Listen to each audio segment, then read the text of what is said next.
পর্ব ৩ রাতের বিভীষিকা। রাত নামতেই সব ঘরের দরজা বন্ধ হয়ে গেল। বাতাস থমথমে। রাত যেন আরো অন্ধকার।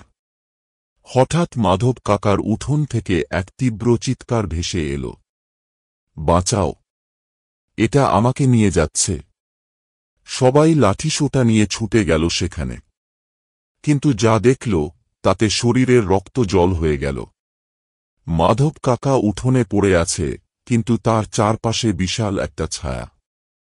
অন্ধকারে সেটার আকৃতি বোঝা যাচ্ছে না, কিন্তু তার লম্বা ভয়ঙ্কর হাত মাধব কাকার পা ধরে টানছে। গ্রামের পুরোহিত ছুটে এসে একগাদা পবিত্র জল ছিটিয়ে দিল।